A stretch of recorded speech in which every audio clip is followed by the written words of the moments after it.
What's up, dude?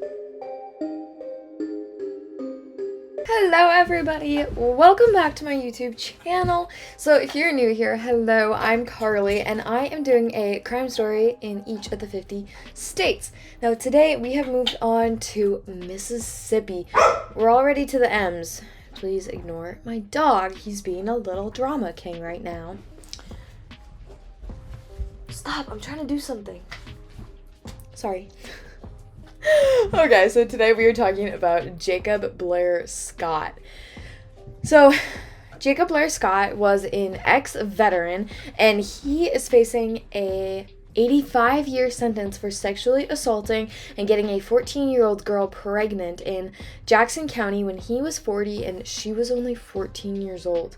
A jury in Jackson County had convicted him of those state charges in June of this year. He was set to accept a plea bargain for the charges, but instead he decided to flee and set up a drowning hoax shortly before the court hearing. Cause yeah, that's gonna make things so much better, right? No.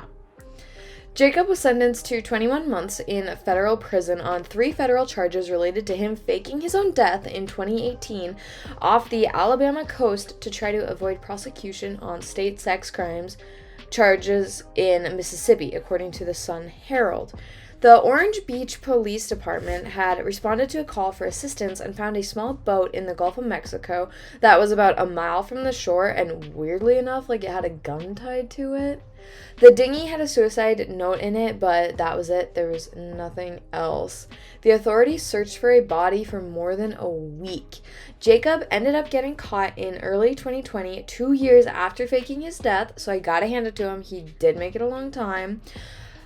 He was found at an RV park in Oklahoma where he was living under another name.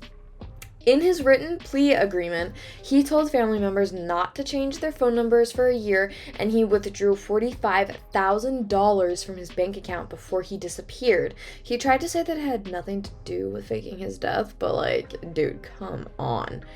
Jacob was also charged for illegally shipping weapons across state lines and giving false information, according to court records. He pled guilty in August to charges of sending a false distress call, illegally shipping a weapon across state lines, and giving false information and hoaxes, according to court records. Jacob got 21 months for each charge that he received. He also had to pay a $17,165 worth of restitution to the Coast Guard to cover the cost of them having to use various resources after he had sent out the fake distress call, which, yeah, I agree. He should definitely have to pay for that. Resources were used, such as 45 patrol boat dispatched from Pensacola, Florida, to search the Gulf waters off the Orange Beach and Alabama coast.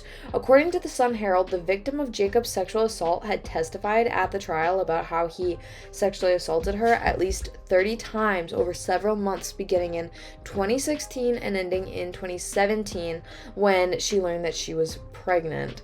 Scott is a military veteran who was awarded a Purple Heart in 2011 for injuries he received while deployed in Iraq, according to the U.S. Marshals Service, which had once listed him as one of its 15 most wanted fugitives, according to CBS News. So, yeah, I feel like this man should be locked up for life just for the sexual assault alone, but then to just try to fake his death? No, sir.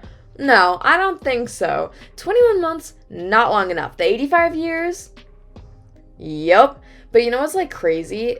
Is it doesn't mention anything about a possibility of parole. There should be no possibility for parole, seriously.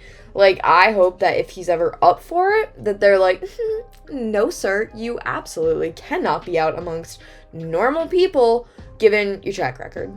But that's just me. I would love to hear your guys' thoughts on this case. If you would comment down below how you feel about this. I'm very interested to see if I'm the only one that feels this way. I kind of don't think I am, but you never know. And I'd like to know your reasoning why you feel how you feel. That's I'm very interested in that too. I would like to hear reasonings and whatnot, because who knows? I mean, I like hearing everyone's thoughts on these cases. That is it for me today, though. If you guys enjoyed this video, please be sure to give it a thumbs up down below and don't forget to subscribe. However, if you don't, that's totally fine. I get it. Thanks for hanging out with me today. And for those of you that are going to be coming back to my channel, I will have another True Crime Courier video out for you tomorrow, Thursday. And then we are moving on to Missouri. So, be on the lookout for that. Thanks for watching, guys. Bye!